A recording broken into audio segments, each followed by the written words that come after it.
Senang hari ini bisa datang secara langsung dalam acara seminar nasional sekaligus pemberian apresiasi keterbukaan informasi publik desa tahun 2024 yang diselenggarakan oleh Komisi Informasi Pusat.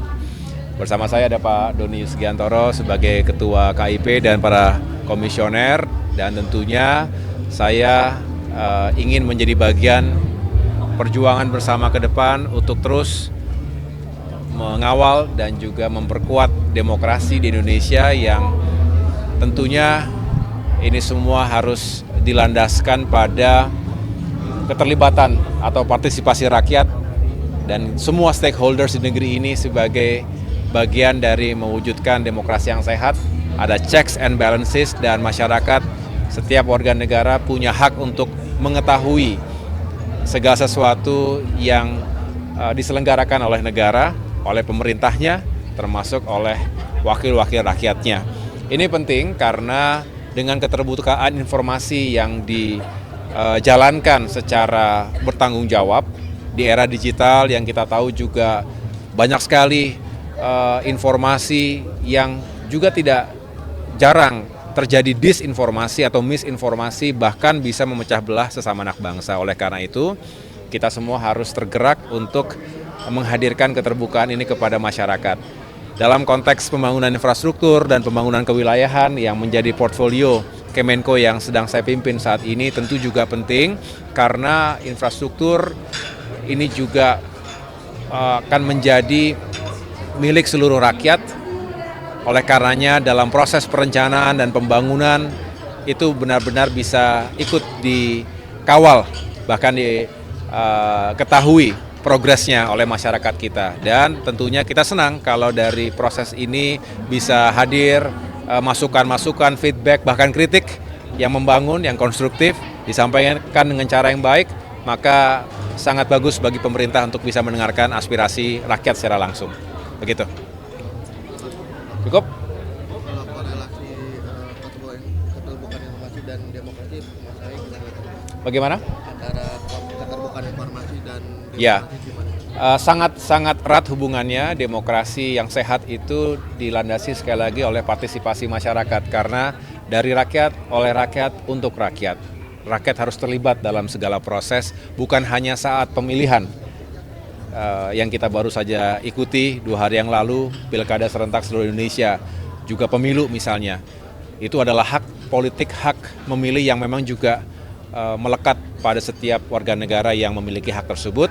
Tetapi ketika itu sudah digunakan, maka proses berikutnya adalah mengawal pemerintahan, termasuk terus menyuarakan aspirasi, karena pasti setiap warga negara ingin yang terbaik untuk bangsanya, termasuk untuk dirinya. Oleh karena itu, ketika mendapatkan informasi yang jelas dari pemerintah misalnya, maka masyarakat juga lebih bisa teryakinkan dan punya kepastian. Misalnya ada sebuah kebijakan infrastruktur misalnya. Kenapa kemudian akan ada pembangunan jalan impres desa misalnya begitu, yang menghubungkan satu desa dengan desa yang lain. Oh, karena jalan di sini rusak, dan kalau ini sudah diperbaiki bisa mempercepat transportasi publik, termasuk produktivitas masyarakat di daerah tersebut, sehingga dengan demikian mereka bisa punya pekerjaan dan penghasilan lebih baik pula. Contohnya itu, artinya sangat erat ketika mereka mengetahui bahwa ada sebuah informasi terkait sebuah kebijakan atau sebuah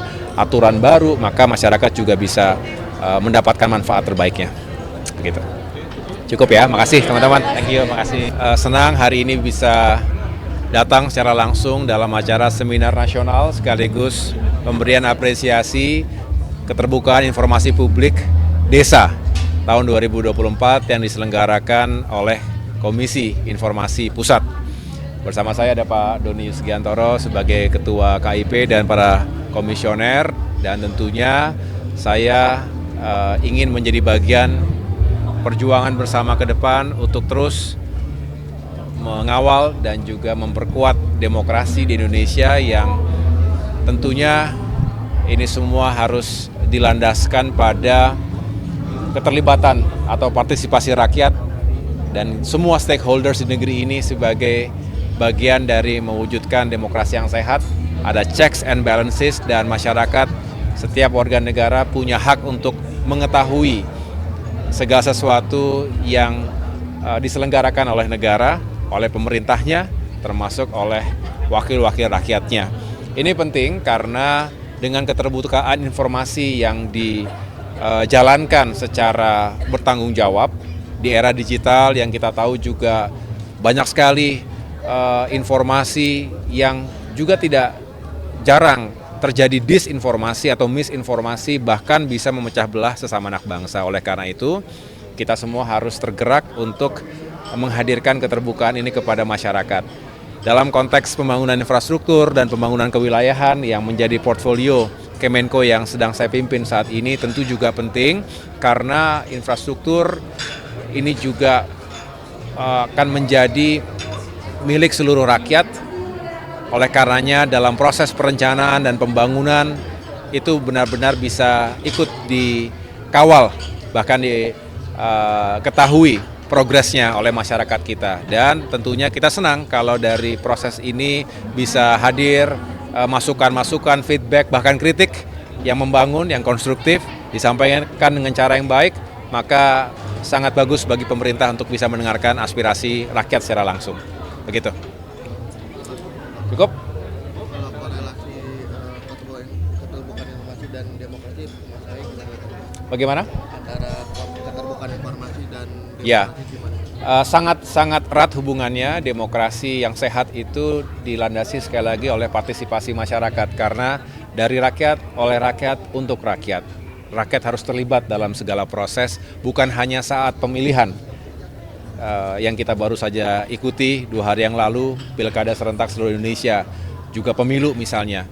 Itu adalah hak politik, hak memilih yang memang juga melekat pada setiap warga negara yang memiliki hak tersebut.